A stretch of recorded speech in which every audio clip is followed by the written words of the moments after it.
एक और मंगल, एक और दंगल, बहुत ही इंटरेस्टिंग टेलको अपडेट्स आप लोगों के लिए लेके आ गया हूं। स्टार्ट करते हैं इस हफ्ते की सबसे इंटरेस्टिंग अपडेट। सबसे पहले आज यानी 26 जुलाई से हमारे 5G के स्पेक्ट्रम ऑक्शंस फाइनली स्टार्ट हो गए हैं। 4 प्लेयर्स हैं जो इनमें पार्टिसिपेट कर रहे हैं, Jio, Airtel, Vi and Adani. And government 4.3 lakh crore rupees का ये पूरा माल बेचना चाहते हैं, लेकिन क्योंकि हमारे जो 2 प्लेयर्स हैं, वी जो कि एक कैश क्रंच में चल रहा है तो वो इतना ज्यादा स्पेंड नहीं करेंगे, प्लस अडानी जो कि एक बिल्कुल ही न्यू एंट्रेंट है एंड उनको थोड़ा सा स्पेक्ट्रम वेव्स चाहिए, इसीलिए यहाँ पे जो एस्टिमेटेड है कि 2.5 लाख करोड़ रुपीस के आसपास, जिसमें से जियो का हिस्सा सबसे बड़ा होने वाला है। जियो को तो कुछ ऐसा बोल रहे हैं कि भाई स्टीरॉइड्स पे चल रहा है 5G में खर्च करने के ऊपर। अप्रोक्सीमेटली 1.5 लाख करोड़ रुपीस ये लोग खर्च कर सकते हैं, जियो अकेला, इसके बाद एयरटेल एंड देन वी। अब एक्चुअल में यार हर हफ्ते एक्साइटमेंट बढ़ता जा रहा है कि भाई 5G कभी भी आ सकता है और हर हफ्ते ना ऐसा लग रहा है one more step closer to 5G। अगली अपडेट स्टारलिंक के कंपटीशन को लेके है। यूटेलसेट एक फ्रेंच सैटेलाइट कंपनी है जिसने एयरटेल बैक्ड OneWeb वाली जो हमारी सैटेलाइट कंपनी है उसके साथ मर्जर कर लिया है एंड अब ये लोग एक साथ हो गए हैं स्टारलिंक सैटेलाइट ब्रॉडबैंड को पीछे करने के लिए, उससे लड़ने के लिए। एंड ये काफी इंटरेस्टिंग चीज है क्योंकि यूटेलसेट के पास 36 जियो सैटेलाइट्स हैं। अब ये फ्लीट बड़ी हो जाएगी क्योंकि OneWeb के पास ऑलरेडी 648 सैटेलाइट्स का कॉन्स्टलेशन है जिसमें से 428 ऑलरेडी ऑर्बिट के अंदर है। अब ये मर्जर होने के बाद ना OneWeb सैटेलाइट कंपनी की जो वैल्यूएशन है वो हो गई है $4.3 बिलियन।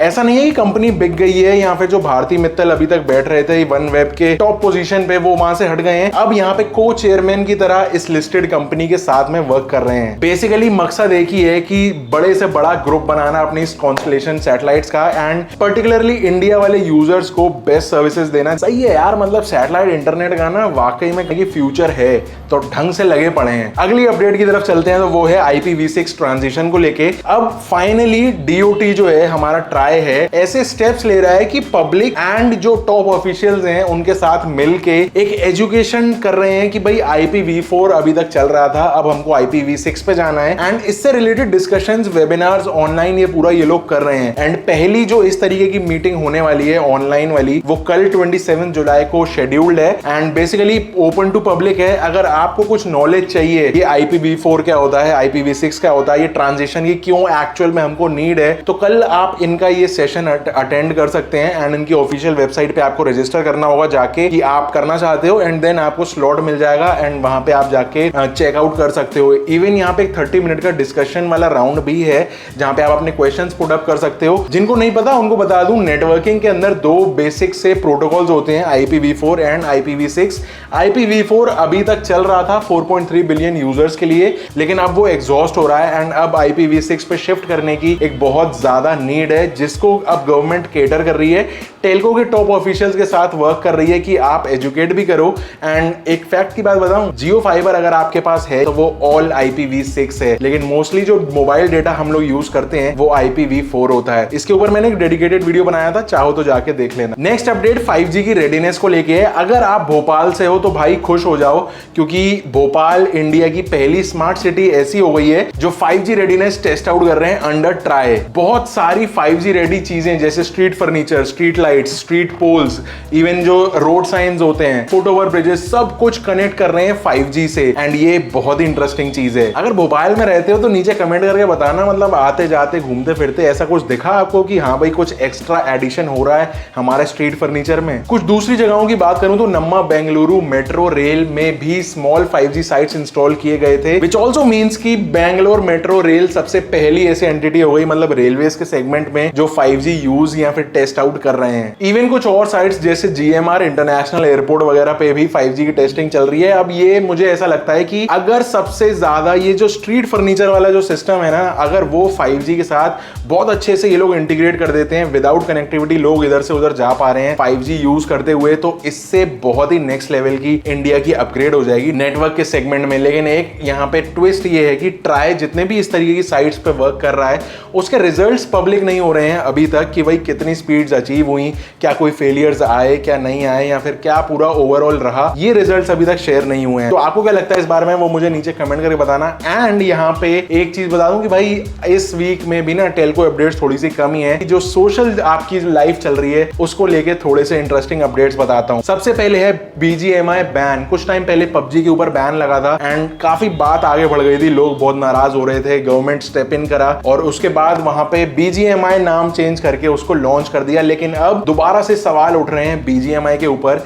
इस बार पार्लियामेंट में। आंध्र प्रदेश के मेंबर ऑफ पार्लियामेंट हैं विजय रेड्डी जी, उन्होंने सवाल उठाए हैं कि भाई ये गेम चल क्यों रहा है और उनको काफी सारी ऐसी चीजें लगी जो नहीं होनी चाहिए। तो अब गवर्नमेंट मुझे ऐसा लग रहा है स्टेप इन दोबारा से करने वाली है यहाँ पे, और हो सकता है भाई, बिल्कुल हो सकता है कि दोबारा से BGMI यहाँ पे बैन हो जाए। BGMI दोबारा ऐसा एक बिग ट्रबल में फंस गया है। अगली अपडेट ऑनर को लेके है एंड नाम तो आपने सुना ही होगा, फोन्स हो गए, स्मार्ट वॉचेस हो गए और आपके लैपटॉप्स वगैरह हो गए, ये सब बनाते हैं। लेकिन अभी साल 2 साल से काफी ठंडा पड़ा हुआ है ये ब्रांड। तो ऑनर के लिए ना ये वाला पूरा हफ्ता एक रोलर कोस्टर राइड रहा है, क्योंकि 2 दिन पहले एक स्टेटमेंट आता है इनके टॉप ऑफिशियल से कि ऑनर इंडिया का बिजनेस बंद कर रहा है। तो थोड़ी सी हलचल मच गई थी इंटरनेट के ऊपर कि एग्जिस्टिंग यूजर्स जो हैं इनके प्रोडक्ट्स यूज कर रहे हैं, सर्विसेज कहां मिलेंगी, कैसे मिलेंगी, क्या होगा। लेकिन अब कल ही दोबारा से एक फ्रेश अपडेट आया है कि भाई वो कुछ मिस इंटरप्रेशन हो गई, कुछ मिस कम्युनिकेशन हो गई, ऑनर इंडिया से बिजनेस बंद नहीं कर रहा है, इवन डेवलपमेंट भी चालू ही रहेगा। अब ऑनर जो है वो हुआवे की है, ये काफी सारे लोगों को लगता है। एंड थोड़ा सा यहाँ पे ट्विस्ट है कि ऑनर हुआवे की है नहीं, हुआवे की थी।